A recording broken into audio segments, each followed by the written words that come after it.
In this video I'll be looking at the reason behind multiplication rules of numbers, positive numbers and negative numbers, or integers if you like. These multiplication rules are taught to school children early on in elementary school, which I have shorthand written in this corner, and the rules go that positive number times a positive number is always a positive number, positive times a negative is a negative, and negative times a negative number is always a positive number. But why? Probably you've never really heard a good explanation why. You might have come across a memory jogger that's done with sticks. Say one stick represents a negative symbol there, and so if you have two sticks, out of the two sticks you can make a plus sign, so a negative and a negative combines to be a plus. It's a good memory jogger, but it's not really an explanation.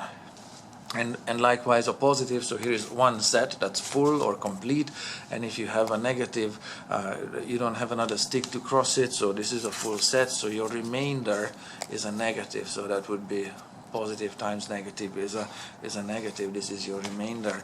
It's not really an explanation. So in this video I'll go over an explanation that will unfold on this page. Positive by positive here, positive and negative here, and negative by negative here. And I have three areas to look at here. One numerical example, a real life example. Not that numbers aren't part of real life, but you'll say this is going to be different. And a completely different approach here, a grammatical, logical approach. And along the way you can see the similarities, how life confirms and agrees that these rules exist and they are real. These multiplication rules aren't handed down to us by space aliens or professors in white lab coats. These rules, life confirms these math rules. Okay, and so I'm going to explain why and how this in these three columns here on this sheet of paper. Very straightforward. Let's get started. Numerical example. I'm going to go with this blue color here because blue is cool and this is easy. So a numerical example would be multiplication. I have three blue dots here. They are easy to draw. Now the meaning of positive is that these positive three dots exist. We know they exist whether you're colorblind or not, they exist.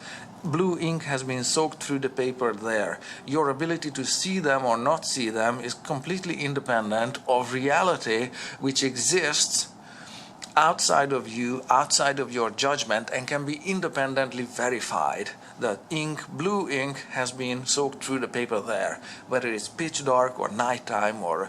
Okay, so that's what's meant by a positive number. And that's why these rules or these mathematical truths can be independently verified, and these rules do not depend on human interaction or opinion or what part of the day it is. Okay, so that's the meaning of a positive number. They exist. That's important, and that's going to be a pattern throughout this whole thing, that positive numbers are numbers that exist.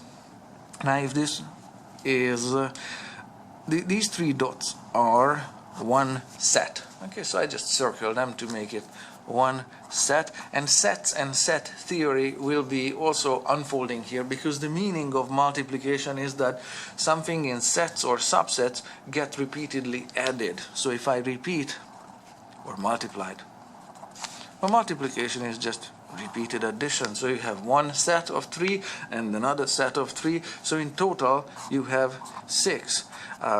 We know that this positive 2 means, again, it's positive that these two sets positively exist. We know that both sets are present on the paper. Blue ink has gone through the thickness of the sheet of paper, so that's the meaning of positive 3 multiplied by positive 2 is a positive 6 blue dots.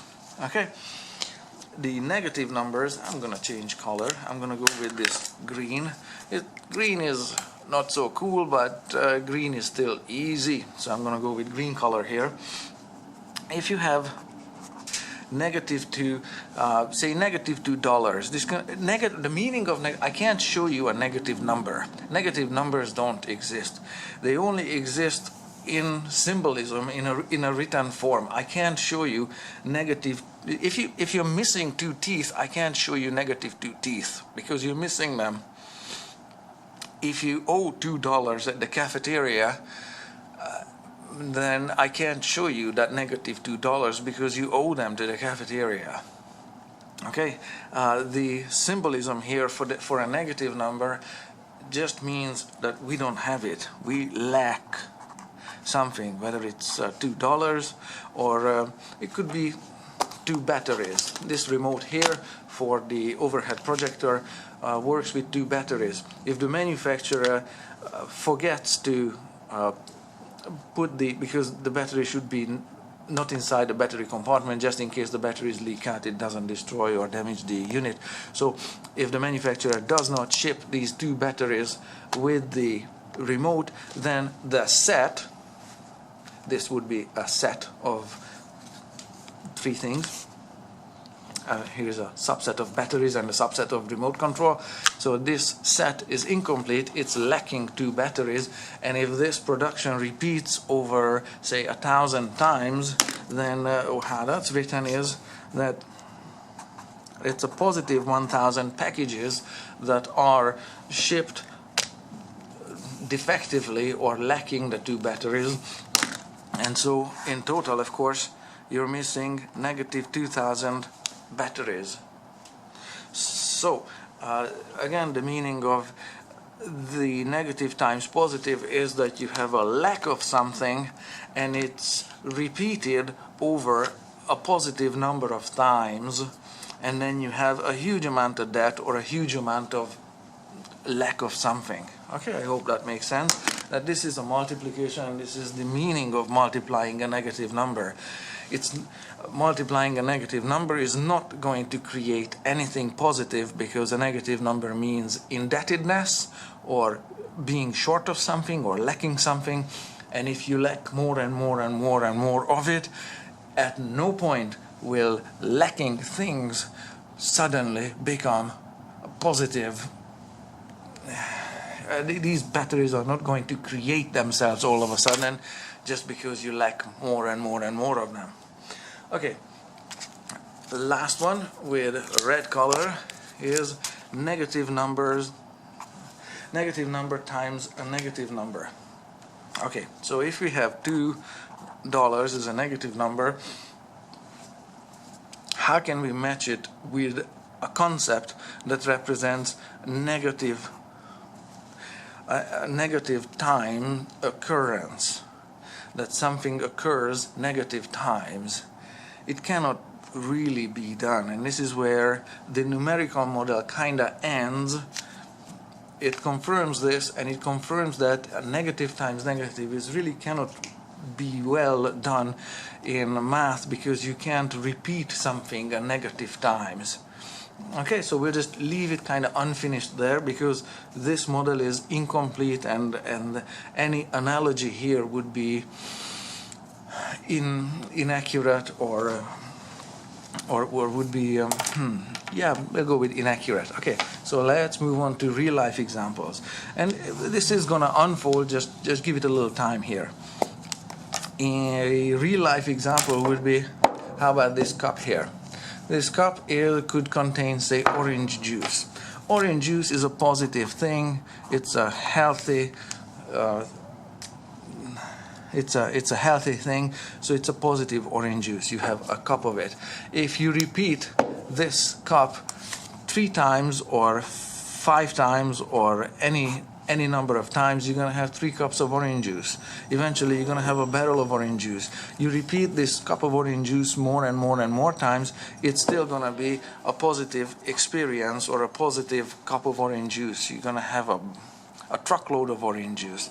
Now just disregard that orange juice spoils or whatever. Just work with what we have here. The meaning of positive numbers is that it's a healthy or a safe to handle I know you can drown in orange juice, but just go with the story. It's safe to handle and safe to consume orange juice, and if it repeats multiple times, it's still gonna just snowball into a bigger and bigger positive thing. So that's why positive times positive is a positive, and it doesn't really need a number 3. It doesn't need any numbers. Okay, more and more of a good thing is gonna be just an even bigger and bigger good thing. Okay, what would be a real life example of a negative thing? Say, instead of orange juice, if you have something nasty, like, how about raw sewage? Okay, raw sewage. I know it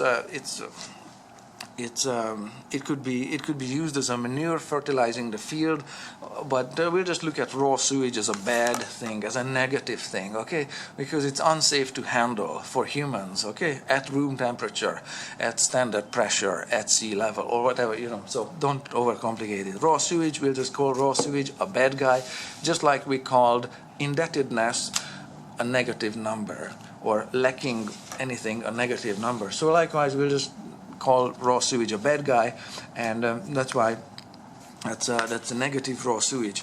If you repeat this negative raw sewage any number of positive times, it's just gonna have a, just like with orange juice, a whole lot more raw sewage. You're gonna have a truck full of it, and then you're gonna have a cesspool full of raw sewage. It's just gonna be more and more and more of it.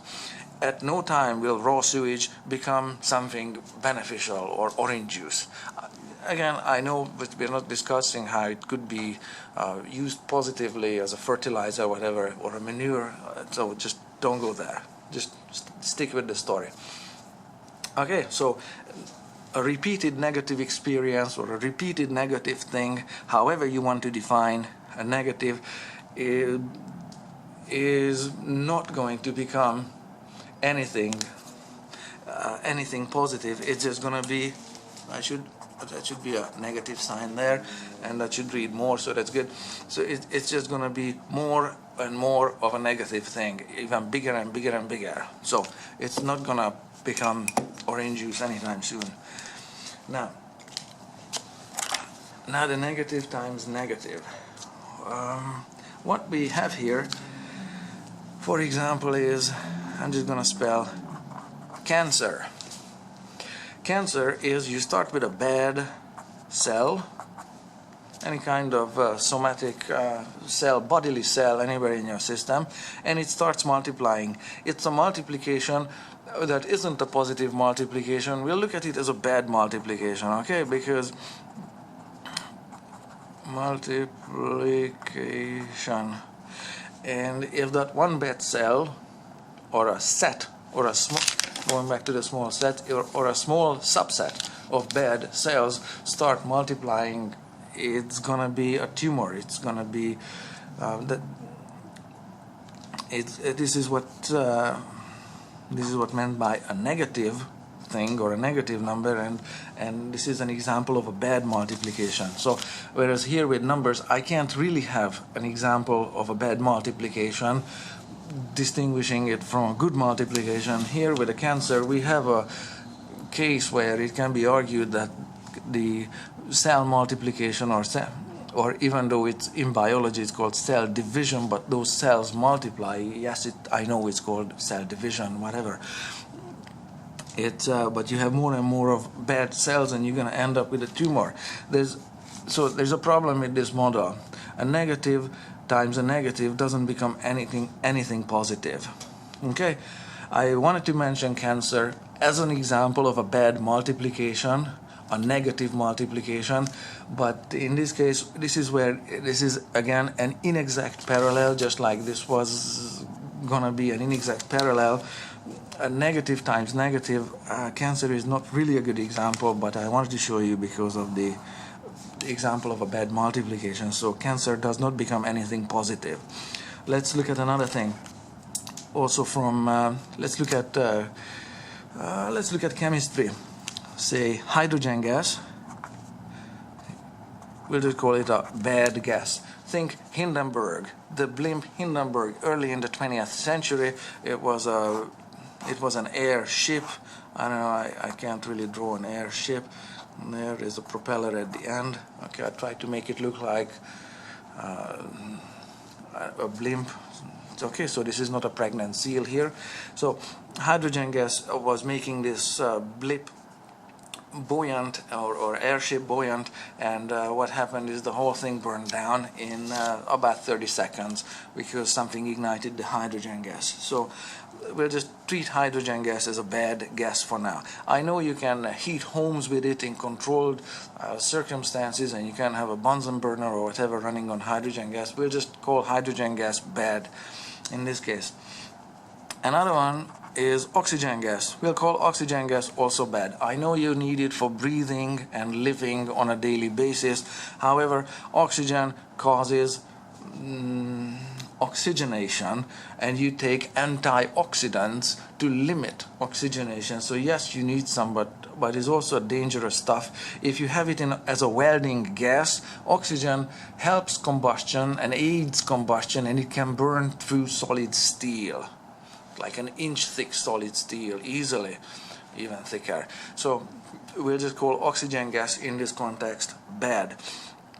So now we have two bad substances here, and they could combine hydrogen gas and oxygen gas if they mix in the exact chemical proportions of 2 parts of hydrogen with 1 part of oxygen. You got water, H2O.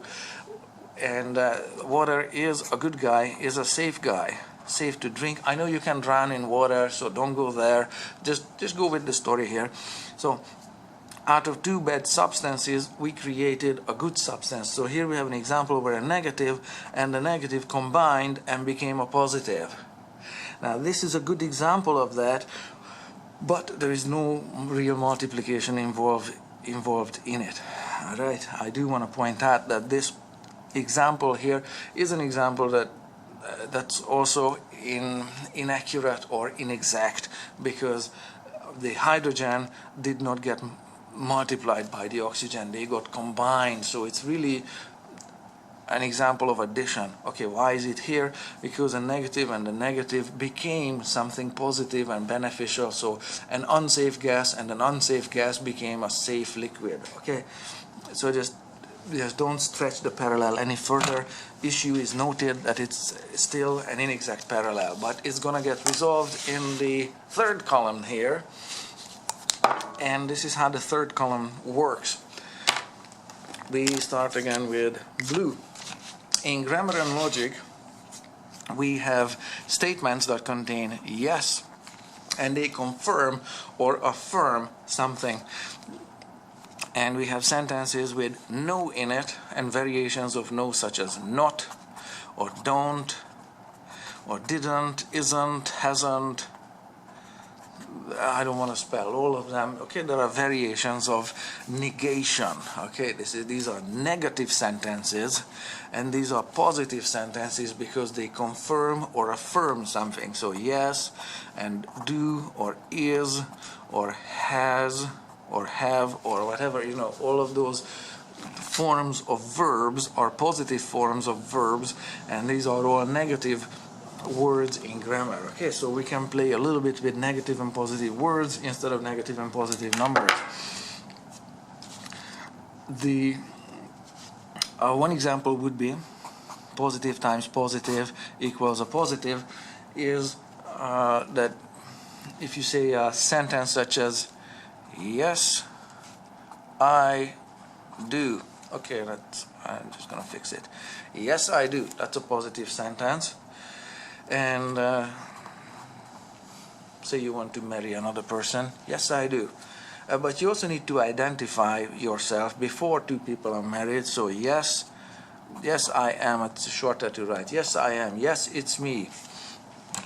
Two positive sentences can combine to become a third positive sentence. Not really.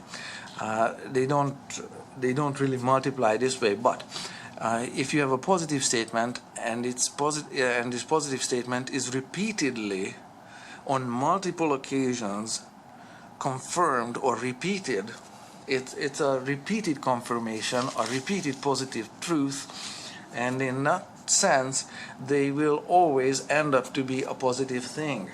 Okay, so I know words and sentences don't multiply, but so issue noted, but go with the story here that the positive and the positive combine to be and stay a positive thing. Okay, when stuff is repeatedly confirmed and repeatedly affirmed. Okay, so this is a positive confirmation case here.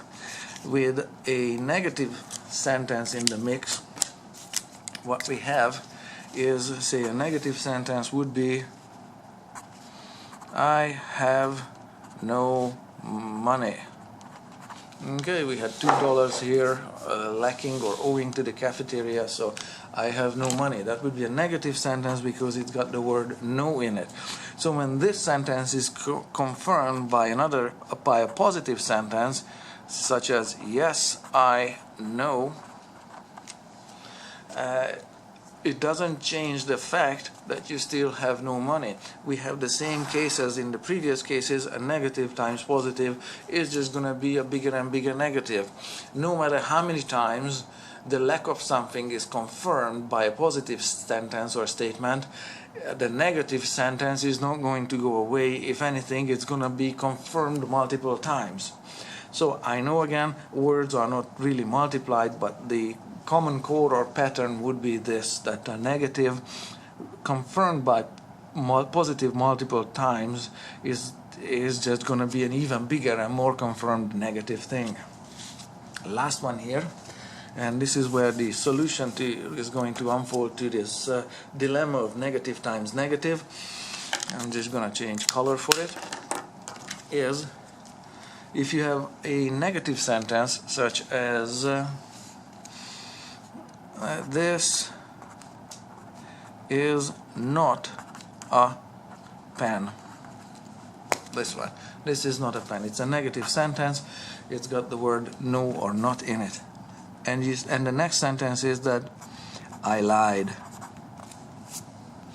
This sentence, it doesn't have the no in it, but it's obviously negating the previous statement. So this is not a pen is a negative sentence. I lied is also a negative sentence. So this is an example how a negative and a negative combine. I know, again, it's not really multiplying with words, but they combine and they become a positive statement, because what we have here in grammar is the opposite of an opposite. This is a case of denying a negation. Okay, which means that it's actually confirming something or confirmation of something. Over here, or maybe over here on this sheet, I have a couple of sentences here pre-written so as to speed up. We're almost done here. So this is not a pen, so that's a negative. This last sentence is not true. This sentence alone is a negative sentence, but the two negative sentences mean that in fact this is then that if you deny that, so these two become now positive. If you deny this positive thing with another sentence like this, then not positive becomes a negative, because you deny the positiveness of your previous statement. And again, if you change your mind or add one more statement to this and you deny the negativeness of the previous sentence, it becomes the positive. The same happens with math. If you start with -2 and you multiply it by -2, that's why it is a +4. But if you multiply this +4 by another -2, we know 2 by 4 is 8, but it's going to be a -8. If you multiply that -8 by another 2, the answer is going to be 16, but it's going to be a +16. Negative times a negative is a positive. So you can see the final answers toggle between a +4, a -8, a +16, a -32, a +64, and it keeps going, and it keeps toggling with this negative times negative multiplication. The result is once negative, once positive, once negative, one positive, much like the same pattern as it is in grammar with denying repeatedly the previous sentence, starting with a negative sentence. and then denying that negative sentence in the next one, and then denying all of the previous. So I know it's a long video, but this is the pattern that applies. This is the pattern that they picked up and applied it to formulate these math rules, which were, not that sheet, other way, which were taught to elementary school children and, you know, everywhere in the world in this form. And this is where it's coming from. It's coming from grammar and logic and how the sentences work, even though the sentences don't quite multiply. So that's a little bit of inexactness in the model, but this would be the exact match, how these match the pattern of the numbers. Okay, so that's where this is all coming from, and that's why a negative times a negative is a positive. It's the opposite of an opposite. That's what this is. Okay, that's where it's coming from. A case of an opposite of an opposite. Thank you very much for watching. Hey, if you have any thoughts, concerns, questions, put it in the comments below. I really love to hear what you think about all this.